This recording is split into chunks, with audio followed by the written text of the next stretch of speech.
Jadi, sabuk coklat saja bisa dipanggil sensei di Jepang.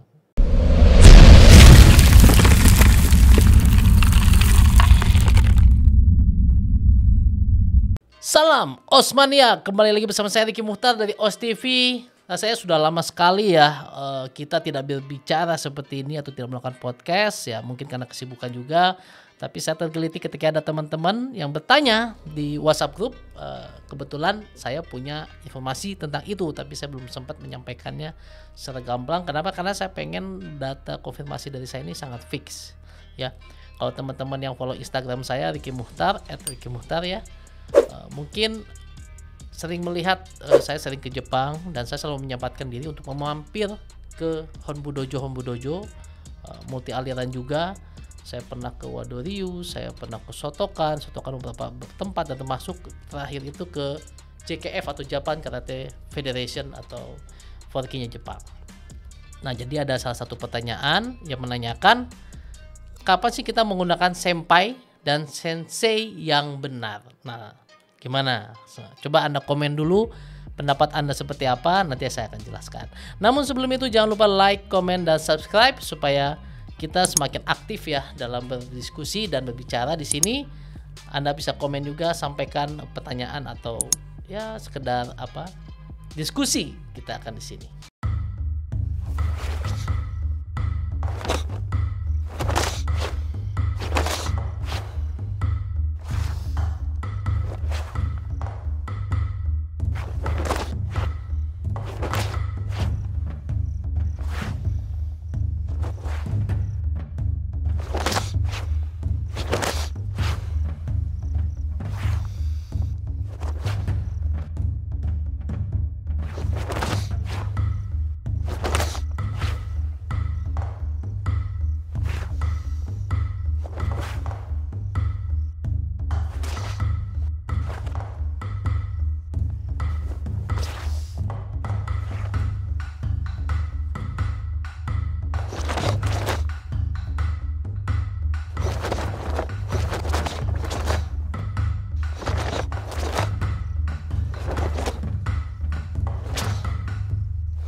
Sebelum masuk ke intinya, kalau di Jepang itu ada yang namanya honorific atau panggilan hormat atau panggilan yang lebih digunakan. Jadi nggak bisa dengan nama Ricky, nggak bisa ya. Di sana tuh ada kayak di Indonesia ya. Kalau di Amerika mungkin kalau udah akrab panggil nama biasa ya.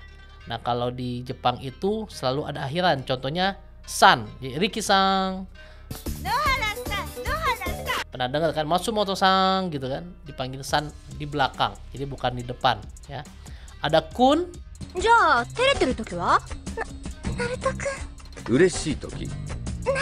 Ada sama, ada dono. Kalau kun biasanya untuk setara. Kalau sekolah Yuda-kun, nah, misalnya gitu kan. Jadi penggunaan yang setara. Kalau ada lagi chan itu biasanya untuk perempuan atau anak-anak.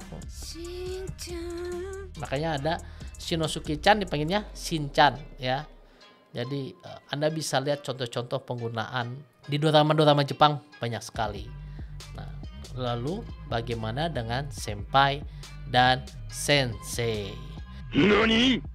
Perlu Anda ketahui, sensei itu terdiri dari dua huruf kanji, yaitu sen dan sei.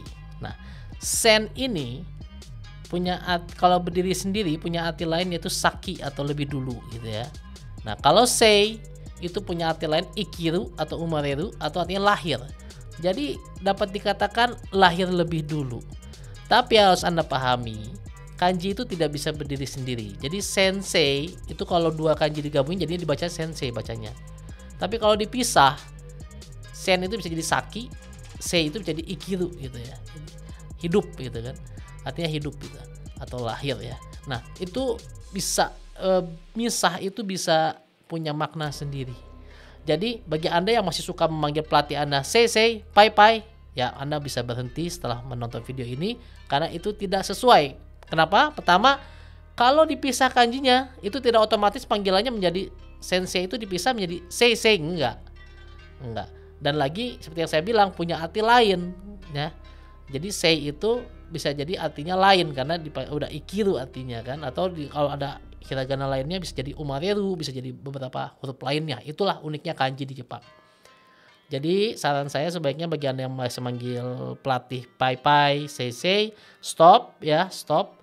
Karena nanti akan malu, misalnya saya ngundang nih, saya nanti bulan Juli 2025 saya undang atlet-atlet dari Jepang dan pelatih dari Jepang juga.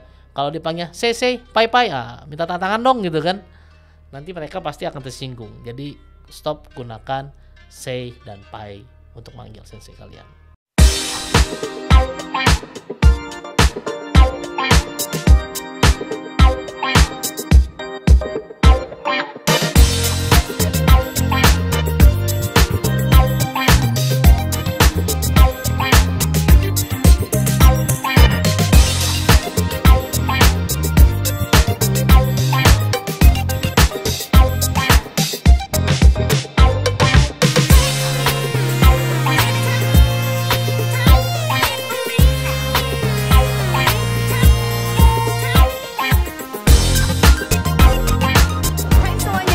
Nonton video kita tanding di OS TV. Jangan lupa like, subscribe, and comment. Thank you. Ya buat semuanya ini untuk anak-anak karate karena ini bermanfaat semua ilmunya. Jangan lupa subscribe channelnya OS TV channel buat anak karate semuanya. Gaspol keren banget. Like and comment share. Gaspol. Ya. Kemudian ya saya sampai buat catatan kenapa? Karena sebelumnya saya udah buat video sebelumnya buat reels tapi dibatasin 90 detik jadi nggak punya kesempatan banyak banget untuk bisa sharing tentang itu. Kemudian yang lainnya adalah saya ini sensei. Sensei itu digunakan untuk apa aja ya? Kalau di Jepang, kalau kita kan biasanya untuk pelatih karate ya. Ada lagi ternyata dokter S3 gitu, PhD. Ada lagi dokter. Dokter medis gitu kan. Ada lagi mangaka, penggambar manga. Akira Toriyama Sensei. Thank you for creating so many classic works. They will last forever. Ada lagi penulis buku, ya. Ada lagi banyak banget. Oh ya, seniman, ya. Profesor juga. Kemudian pelatih tentu saja, guru sekolah tentu saja. Jadi semua itu dipanggilnya sensei, ya. Itulah di Jepang.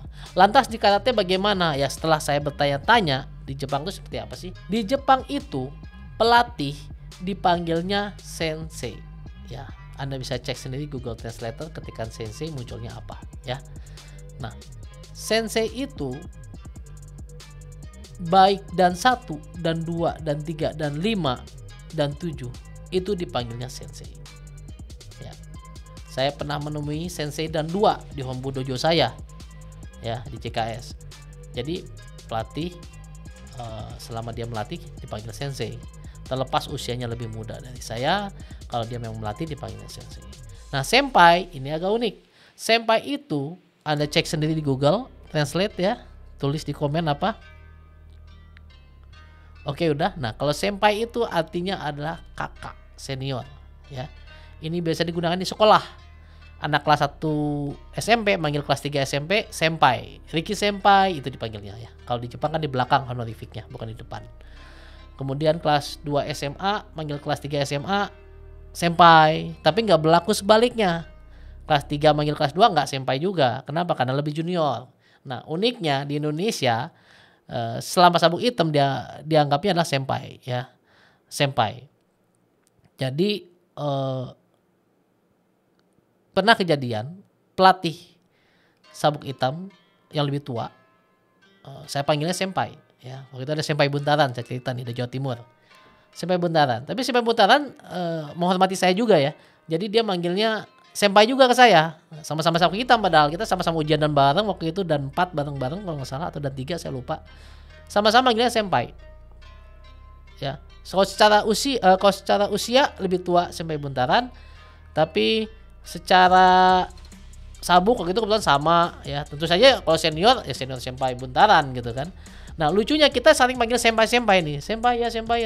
Di depan kita lagi ngobrol sama Nagaki Sensei, juara dunia dari Jepang JKS. Dia kaget gitu kan, senpai. Jadi dia bingung. kok pada manggil sama-sama senpai gitu kan. Kalau di Jepang hal itu nggak bakal kejadian gitu. Hanya salah satu yang manggil senpai, yang junior manggil yang senior. Kalau di kita akan sering pemandangan seperti itu terjadi gitu kan. Itu faktanya penggunaan senpai dan sensei. Coba Anda tulis di komen ya, Anda tulis di komen pendapat Anda. Anda mungkin gak setuju, tapi ini disclaimer ya, ini yang terjadi di Jepang. Ini yang saya lakukan wawancara dengan beberapa dojo, beberapa perguruan, bahkan sampai ke 4K Jepang. Nah, itulah yang terjadi. Ya, silakan Anda tulis di komen pendapat Anda, atau mungkin Anda mau sharing di perguruan Anda sistemnya berbeda, ya silakan. Kalau itu saya kembalikan kepada perguruan Anda.